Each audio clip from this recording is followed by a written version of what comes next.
हड़प्पा हड़प्पा कला के पतन। हड़प्पा कला के बारे में संक्षेप में बताएं। स्थापत्य, मूर्ति, चित्र, विराट। हड़प्पा कला के पतन 1900 बीसी के आसपास हड़प्पाई शहरों से पतन के संकेत मिलने लगते हैं।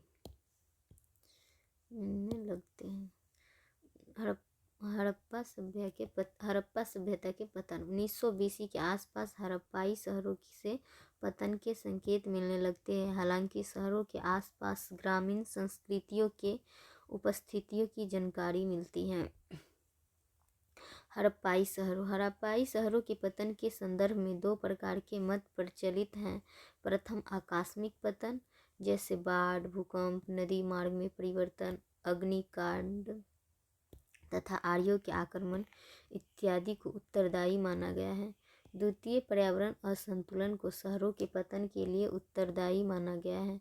वर्तमान समय में इसे ज़्यादा महत्व दिया जा रहा है। विरासत, हड़प्पा सभ्यता की विरासत में राजनीतिक, आर्थिक, सामाजिक, धार्मिक, कला, ताम्रप्रशन और वैदिक संस्कृति।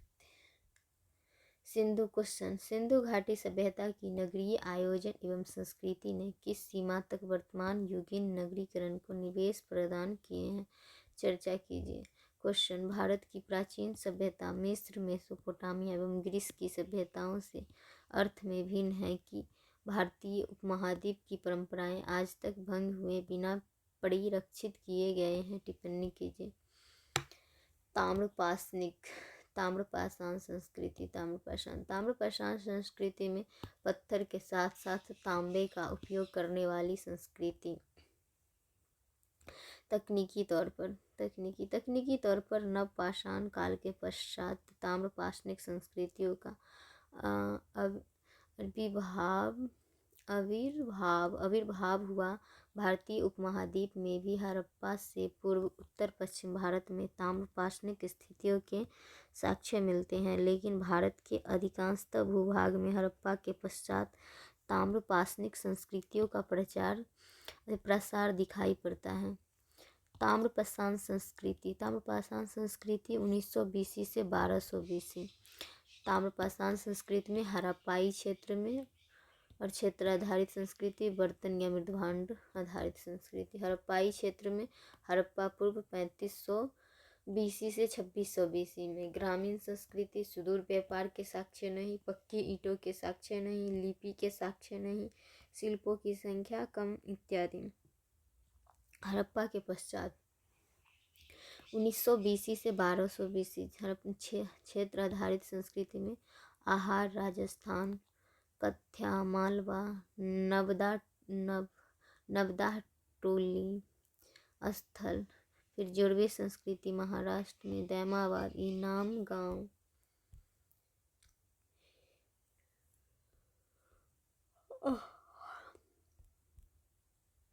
हड़प्पाई यह कृषि आधारित अर्थव्यवस्था है और क्षेत्र आधारित। इनाम गांव से ग्रामीण बस्ती एवं नियोजन के साक्ष्य मिलते हैं। यह बड़ी संख्या में फसल के साथ एक 5 कमरे वाले मकान में एक व्यक्ति को बंदूक में दफनाने का साक्ष्य।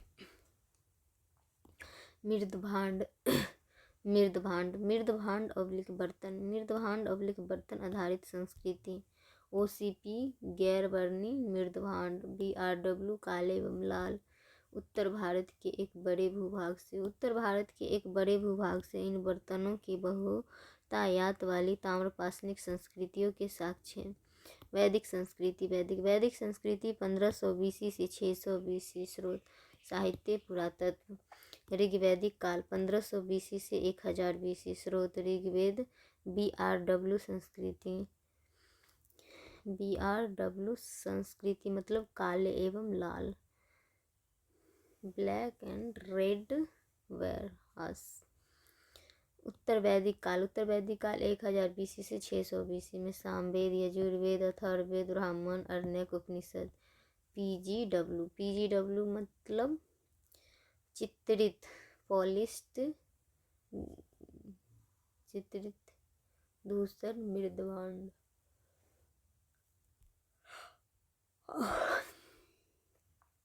भौगोलिक प्रसार अर्थव्यवस्था प्लस राजनीतिक प्लस समाज प्लस धर्म प्लस साहित्य।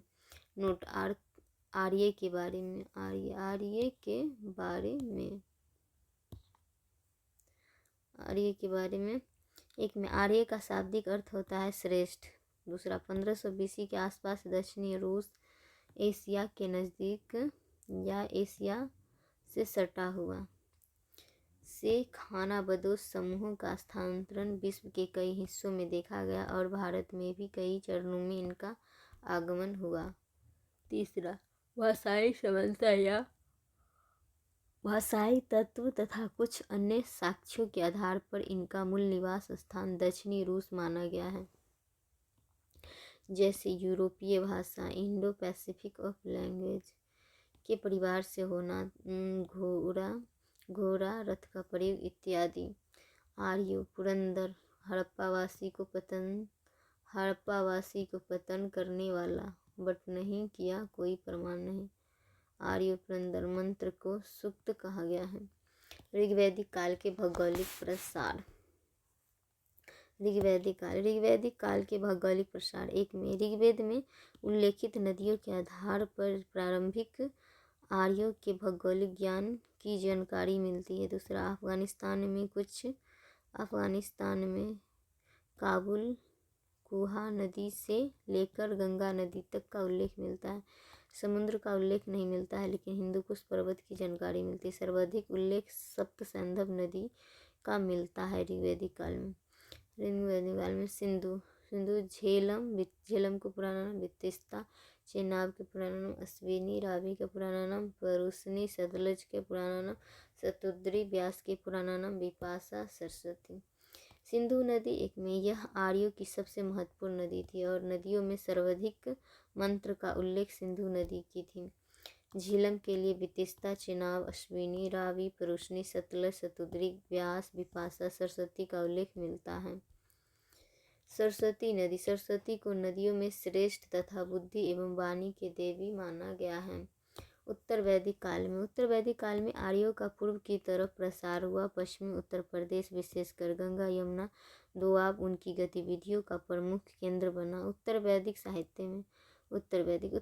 साहित्य में सदानीरा नदी, गंडक के साथ साथ दक्षिणी बिहार के मगध अंग जैसे जनपदों का उल्लेख मिलता है। ऐसा माना जाता है कि उत्तर वैदिक काल में गंडक नदी तक आर्यों का प्रसार हुआ होगा। दक्षिण में रेबोत्रा नर्मदा नदी एवं दक्षिणायत विंध्य पर्वत का भी उल्लेख मिलता है। अर्थव्यवस्था में निर्वाह अर्थव्यवस्था। एक में ऋग्वेद में कृषि की तुलना में पशुपालन को अधिक महत्व दिया गया है और पशुओं में गाय का सर्वाधिक उल्लेख है। दूसरा, गाय संभवतः अन्य पशुओं का भी प्रतिनिधित्व करती है। गाय का महत्व निम्नलिखित तत्वों से भी पता चलता है, जैसे गायों के लिए युद्ध, गविष्टि, गाय के रक्षा के लिए मंत्र, समय के लिए गोधूली, दूरी के लिए गवयुति इत्यादि। तीसरा पशुपालन की तुलना में कृषि का कम उल्लेख मिलता है। हालांकि कृषि से संबंधित संपूर्ण प्रक्रिया की जानकारी ऋग्वेद से मिलती है, जैसे फसलों की बुआई, कटाई तथा सिंचाई, कृषि से संबंधित उपकरण इत्यादि।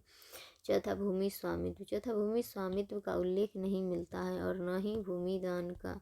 5 में कुछ शिल्पों का भी उल्लेख मिलता है, जैसे कुम्हार, बढ़ई, चर्मकार, रथकार, बुनकर, महिलाओं की विशेष भूमिका इत्यादि।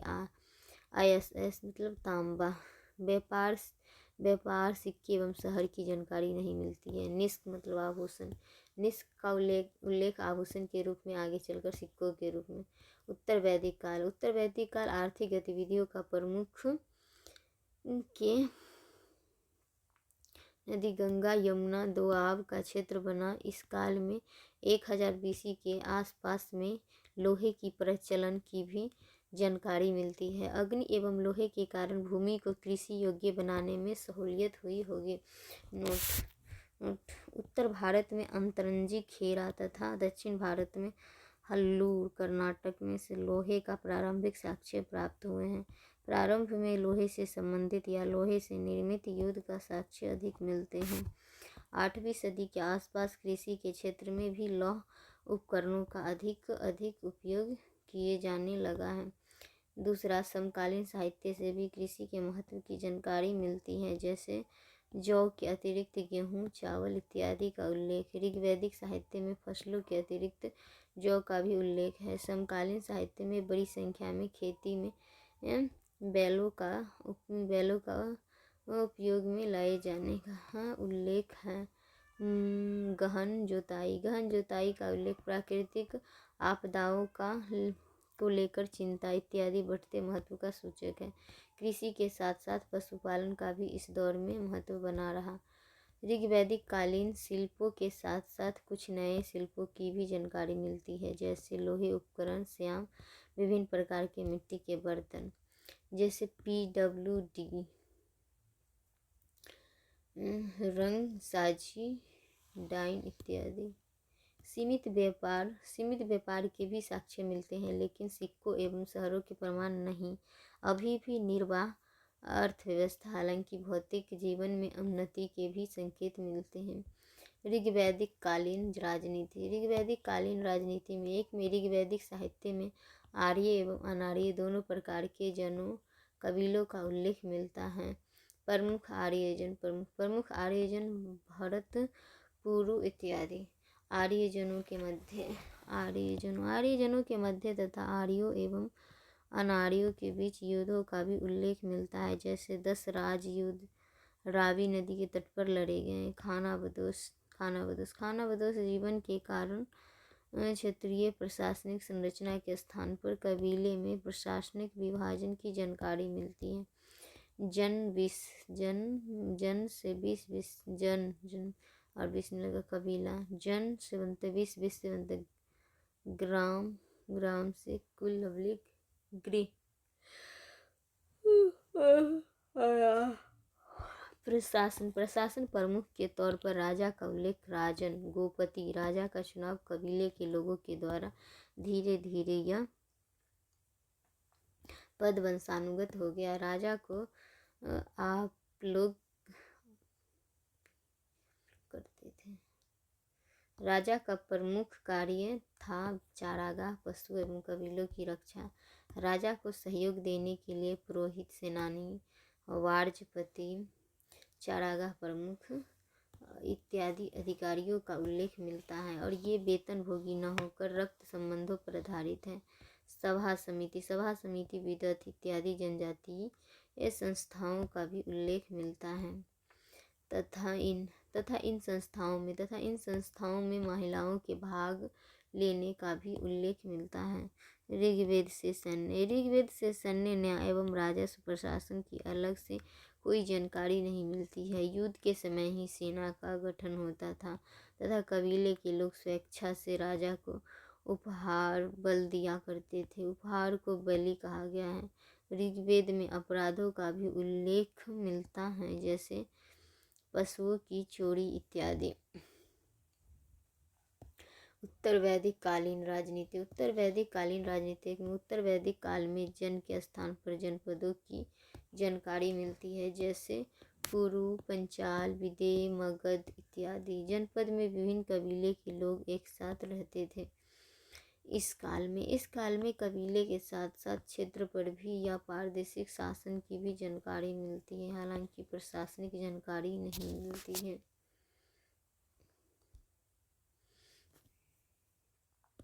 राजा की भूमिका अब क्षेत्र रक्षक के रूप में भी अपेक्षाकृत अधिक अधिकारियों का उल्लेख। रत्नीन जैसे मुख्य रानी, पुरोहित, सेनानी, विदूषक। अक्षवा आय व्यय का जोखा लेखा रखने वाला। संग्रहिता कोषाध्यक्ष, लेकिन यह अधिकारी अभी भी वेतन भोगी न होकर रक्त संबंधों पर आधारित हैं। ऋग्वैदिक काल के दौरान न तो अलग से न्यायिक और न ही सैनिक ढांचे का उल्लेख मिलता है, हालांकि बलि के संग्रह के लिए संग्रहिता नामक अधिकारी का उल्लेख मिलता है। नोट: पंचाल जनपद अपने विद्वान राजाओं के कारण चर्चित रहा है, जैसे अरुणी, श्वेतकेतु, प्रवाहन, ज्वाली। अधिकांशतः उपनिषदों की रचना पंचाल जनपद में ही हुई। पंचाल के अतिरिक्त विदेह जनपद। वैदिक कालीन समाज साक्ष्यों साक्ष्यों से समाज में कार्य के आधार पर अलग अलग वर्गों की भू स्थिति जैसे राजा, पुरोहित, विभिन्न शिल्पों से संबंधित वर्ग इत्यादि की उपस्थिति के प्रमाण मिलते हैं, लेकिन इनके मध्य सामाजिक भेदभाव के संकट नहीं मिलते हैं। दूसरा, वैदिक कालीन समाज में हालांकि ऋग्वेद से आर्यों एवं अनार्यों के बीच सामाजिक टकराव के संकेत मिलते हैं और पराजित लोगों और कमजोर वर्गों को दास बनाए जाने का उल्लेख भी मिलते हैं। नोट: अनार्यों का दास, दास्यु, पनी, पशुचोर इत्यादि कहा गया है। ऋग्वेद के 10वें मंडल में पुरुष सूक्त में वर्ण व्यवस्था के दैवीय उत्पत्ति का सर्वप्रथम उल्लेख मिलता है, हालांकि इसे क्षेपक माना गया है। ऋग्वेद में वर्ण का उल्लेख रंग के अर्थों में अधिक हुआ है। तीसरा, साक्ष्यों से परवर्ती काल की तुलना में महिलाओं की बेहतर स्थिति का संकेत मिलता है। महिलाओं को शिक्षा का अधिकार था। दूसरा, महिलाओं को शिक्षा का अधिकार था। घोषा, अपाला, विस्वारा और सिक्तान साथ ही पर्दा प्रथा, बाल विवाह, सती प्रथा इत्यादि का उल्लेख नहीं मिलता है, लेकिन विधवा विवाह का उल्लेख मिलता लेकिन विधवा विवाह का प्रचलन था। राजनीतिक संस्थाओं में भी महिलाओं का अधिक एवं धार्मिक गतिविधियों में भी इनकी सक्रिय भागीदारी का प्रमाण मिलते हैं। हालांकि समाज पितृसत्तात्मक था, परिवार का प्रमुख पुरुष होता था तथा परिवार में हुई पीढ़ी के लोग एक साथ रहते थे। खान पान में शाकाहारी एवं मांसाहारी का प्रचलन था। दूध से निर्मित कुछ पकवानों का भी उल्लेख मिलता है, जैसे खीर। ऋग्वेद से मनोरंजन से संबंधित गतिविधियों की भी साक्ष्य मिलते हैं, जैसे रथ दौड़, घुड़दौड़, जुआ, ढोल, वीणा आदि वाद्य यंत्रों का उल्लेख। प्रारंभिक आर्यों की आवासीय संरचना से संबंधित भौतिक अवशेष प्राप्त नहीं होते हैं।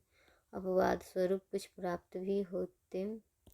ऐसा माना जाता है कि मिट्टी, लकड़ी इत्यादि से बने मकानों में रहते होंगे, जो कि समय के साथ नष्ट हो गए। मौखिक शिक्षा, गुरुकुल शिक्षा इत्यादि की जानकारी मिलती है। विवाद में अंत्येष्टि संस्कार, दाह संस्कार के भी प्रमाण मिलते हैं। उत्तर वैदिक कालीन समाज। उत्तर वैदिक काल साहित्य में स्पष्ट रूप में वर्ण व्यवस्था का उल्लेख मिलता है। यहाँ वर्ण से आशय व्यवसाय के चयन से था और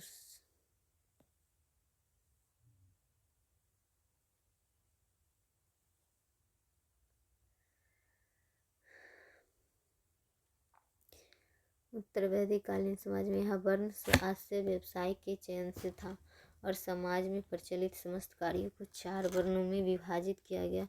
ब्राह्मण, क्षत्रिय, वैश्य, शूद्र। ब्राह्मणों का कार्य था पूजा पाठ, अध्ययन अध्यापन। क्षत्रियों का कार्य था युद्ध रक्षा। वैश्यों का कृषि व्यापार। शूद्रों का सेवा से संबंधित गतिविधियाँ। सैद्धांतिक तौर पर ये विभाजन न तो जन्म आधारित है और न ही ऊंच नीच या भेदभाव पर आधारित, लेकिन व्यवहारिक तौर पर ये दोनों तरीके उत्तर वैदिक काल में प्रचलित होने लगे थे और आगे चलकर ये जाति प्रथा में परिवर्तित हो गए। साक्ष्यों से विभिन्न वर्णों के बीच भेदभाव के प्रमाण भी मिलते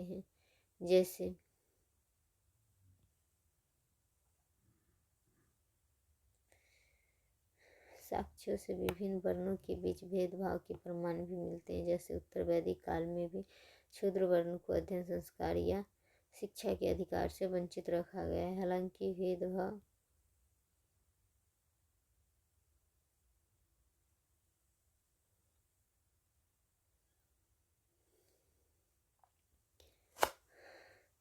साक्ष्यों से विभिन्न वर्णों के बीच भेदभाव के प्रमाण भी मिलते हैं, जैसे उत्तर वैदिक काल में भी शूद्र वर्ण को उपनयन संस्कार या शिक्षा के अधिकार से वंचित रखा गया है। हालांकि भेदभाव उतना प्रखर नहीं हुआ था। समकालीन साहित्य में दास दासियों का भी उल्लेख मिलता है। इन्हें उत्पादन संबंधी गतिविधियों में लगाए जाने का प्रमाण नहीं प्राप्त होता है। ऋग्वैदिक काल की तरह यह काल के संयुक्त परिवार और पितृत्व शर्तात्मक समाज के कार्य था। सामाजिक दृष्टिकोण से महिलाओं की दशा बहुत कुछ ऋग्वैदिक काल के तरह ही थी। जैसे शिक्षा का अधिकार था, प्रदा प्रथा, सती प्रथा, ताल विवाह का प्रचलन नहीं था और विधवा विवाह की अनुमति थी। लेकिन साक्ष्य से महिलाओं के महत्व में गिरावट के भी संकेत मिलते हैं। जैसे अर्थवेद में पुत्रियों के जन्म पर दुख व्यक्त किया गया। साथ ही राजनीतिक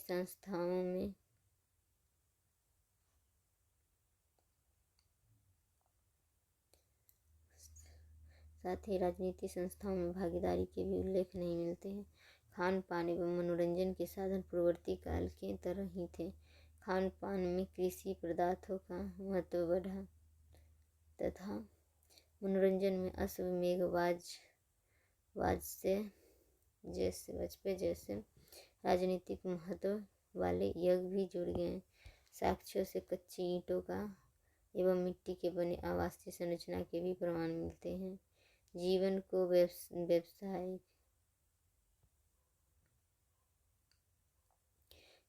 व्यवस्थित करने और एक सुनिश्चित दिशा के उद्देश्य से कुछ नहीं प्रथाओं का प्रचलन हुआ। जैसे गोत्र प्रथा, आचरण व्यवस्था, पुरुषार्थ इत्यादि। जीवन को 4 भागों में बांटा गया है, जैसे में ब्रह्मचार्य, गृहस्थ, वानप्रस्थ और संन्यास। नोट: गोत्र प्रथा इसकी उल्टी के संदर्भ में